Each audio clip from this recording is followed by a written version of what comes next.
Halo sabrekar, apa kabar kalian semua? Balik lagi sama Bang Kim di channel Kaum Review.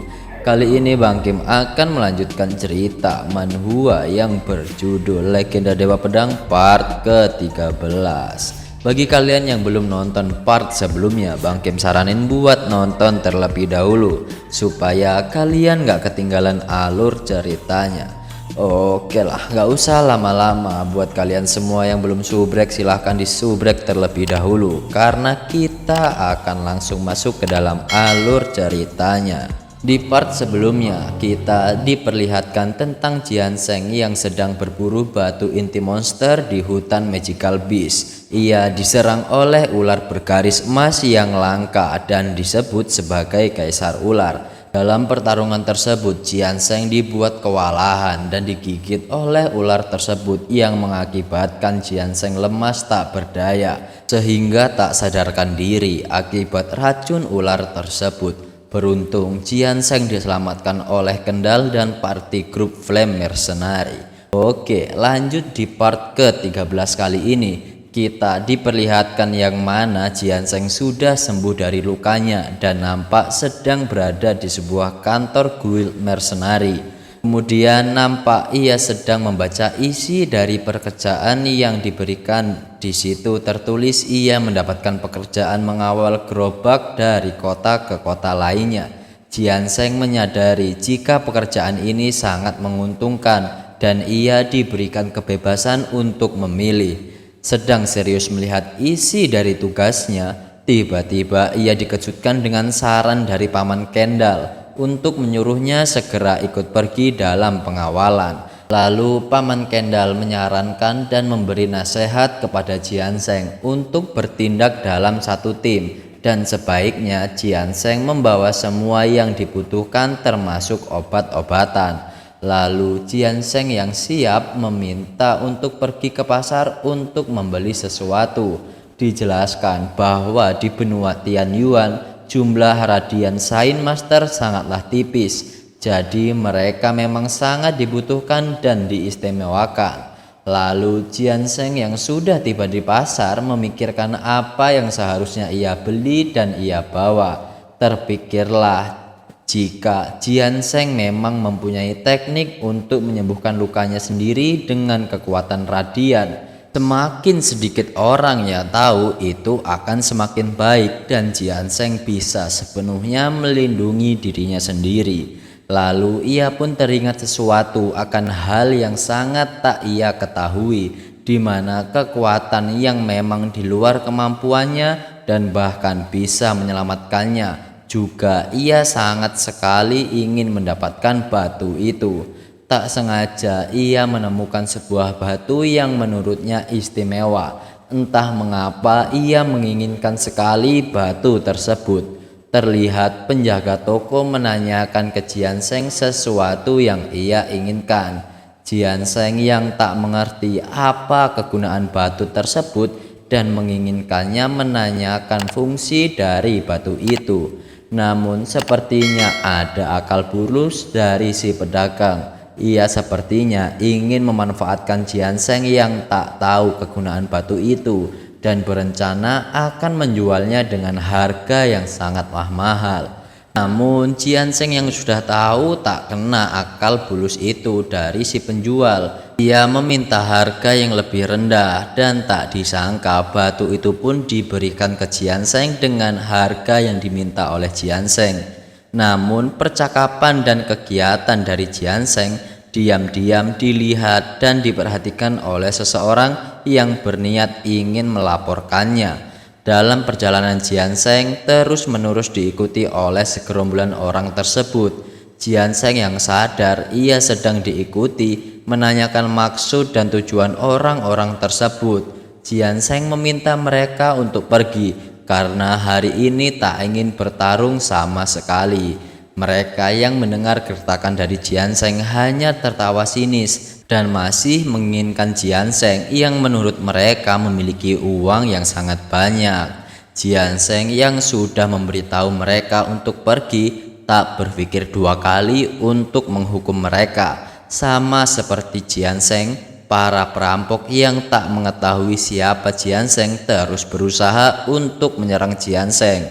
Jianseng yang sepertinya sudah emosi mulai berencana untuk menghabisi para perampok tersebut. Menurutnya mereka tak sadar berhadapan dengan siapa dan tak sadar mengapa Jianseng membawanya ke lorong sempit.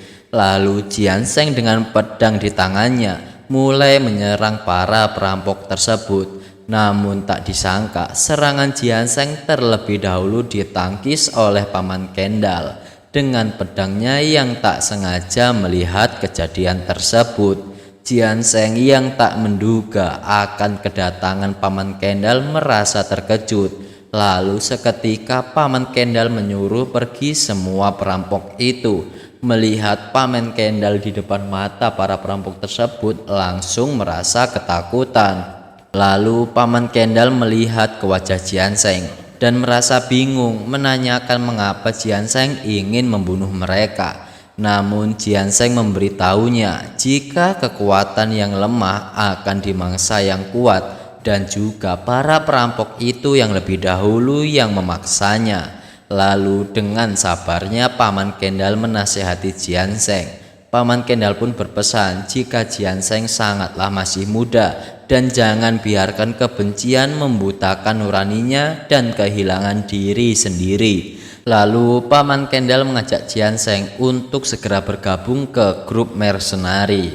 Lalu di sisi lain kita diperlihatkan beberapa anak buah dari Paman Kendall berpamitan untuk pergi mengawal. Di tengah perjalanan mereka berdua bercanda sambil mengurangi rasa bosan. Lalu terlihat Jianseng dan Paman Kendall sedang berjalan sambil berbincang tentang suasana hari ini. Menurut Jianseng, suasana hari ini sangatlah damai dan tak ada hewan monster yang membuat kerusuhan. Paman Kendall pun menjelaskan jika hewan beast kelas rendah memiliki sifat binatang yang mendasar. Menurutnya jika ada magical beast yang menyerang saat ini sangatlah berbahaya, apalagi mereka sedang mengawal gerobak. Lalu malam pun tiba, terlihat beberapa orang yang sedang mengawal gerobak yang sepertinya akan melakukan istirahat. Lalu Jianseng yang sudah lelah dan larut malam berpamitan untuk tidur terlebih dahulu. Namun sedang lelapnya Jianseng tertidur, tiba-tiba salah satu rekannya di dalam grup menghampirinya dan memanggilnya. Nampak ia sedang melihat Jianseng dengan keadaan yang sangat dekat. Dia menanyakan kepada Jianseng apakah Jianseng sangat kuat, karena menurutnya Jianseng baru pertama kali memasuki pegunungan Magical Beast dan Paman Kendall khawatir. Namun menurut Jianseng bukan hewan yang membuatnya takut, namun cara rekannya lah yang membuat Jianseng jadi takut. Lalu ia mengajak Jianseng untuk bermain kartu dan mengurangi rasa takutnya. Terlihat sudah ada 3 orang anak buah Paman Kendall yang sedang asyik bermain kartu. Lalu mereka pun asyik bermain kartu yang bernama permainan kartu Fight the Landlord. Mereka yang sedang asyik bermain kartu ditegur oleh Paman Kendall karena terlalu berisik dan juga mereka akan melanjutkan perjalanan mereka besok. Namun tak disangka Jianseng merasakan sesuatu yang datang ke arah mereka dengan begitu cepat. Dan benar saja mereka diserang oleh hewan kelas 3 Dark Shadow Tiger yang sudah siap menyerang salah satu pengawal gerobak. Seketika mereka pun terkejut dengan kedatangan hewan tersebut. Jianseng dan kawan-kawannya nampak sudah siap. Namun kawannya dengan membual menyuruh Jianseng untuk bersembunyi dan membiarkan dirinya untuk melawan hewan tersebut. Sontak saja bualan tersebut dipatahkan oleh rekannya yang lain karena dia hanya peringkat rendah yang tak punya pertahanan dan menyarankan dialah yang seharusnya bersembunyi. Dengan percaya dirinya, Paman Kendall menyuruh mereka untuk pergi dan meletakkan barang-barangnya. Lalu dia akan mencoba untuk menenangkan monster tersebut. Lalu pertarungan pun dimulai, di mana hewan monster tersebut dan Paman Kendall mulai saling menyerang. Terlihat senjata dari Paman Kendall berhasil digigit oleh hewan monster tersebut. Melihat hal itu, Jianseng tanpa dikomandoi siapapun langsung ikut menyerang hewan itu untuk membantu Paman Kendall. Melihat Jianseng pergi menyerang membuat teman-teman yang lain panik. Namun tak disangka-sangka serangan Jianseng berhasil dengan seketika menebas leher hewan tersebut. Melihat kejadian itu membuat rekan-rekannya terkesima dengan kekuatan Jianseng. Mereka berpikir bahwa Jianseng telah sengaja menyembunyikan kekuatan aslinya. Mereka juga nampak tak percaya dengan kekuatan Jianseng. Namun dengan rendah hati Jianseng mengatakan bahwa Paman Kendall yang mengalihkan perhatiannya dan membuat dia dengan gampang membunuh monster tersebut.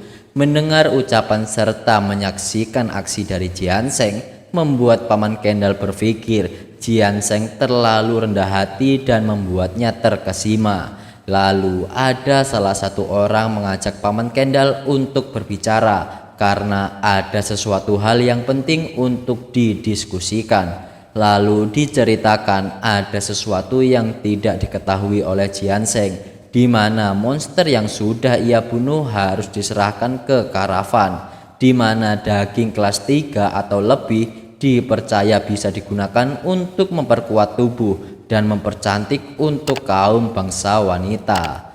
Namun sepertinya Paman Kendall tidak setuju dengan ide yang diberikan oleh salah satu anak buahnya, yang dimana ia berpikir bahwa itu adalah ide yang buruk dan busuk. Apalagi mereka harus merubah rute perjalanan untuk mendapatkan dan membunuh monster guna mendapatkan dagingnya demi dijual kembali. Akan tetapi anak buah Paman Kendall masih terus menghasut Paman Kendall jika orang yang keras kepala akan miskin sepanjang hidupnya.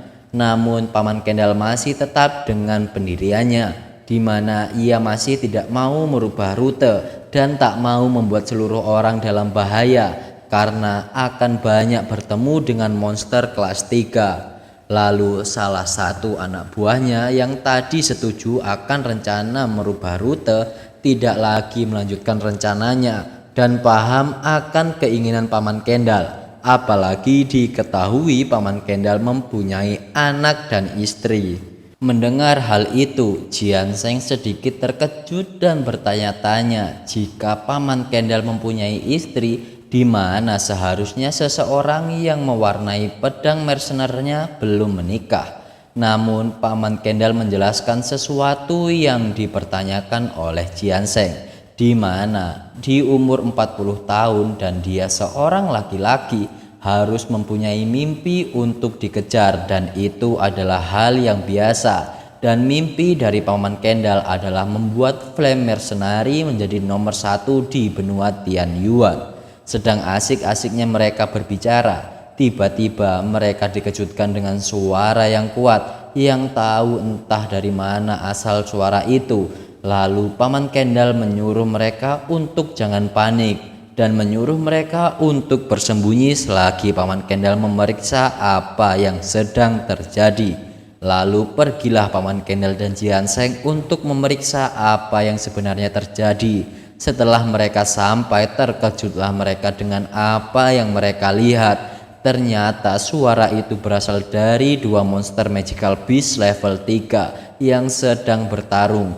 Menurut Paman Kendall, hal yang wajar jika mereka bertemu dengan hewan tersebut, walau mereka masih dalam batas wilayah pegunungan Magical Beast. Terlihat dua hewan Magical Beast yang sedang bertarung, memperebutkan wilayah mereka masing-masing.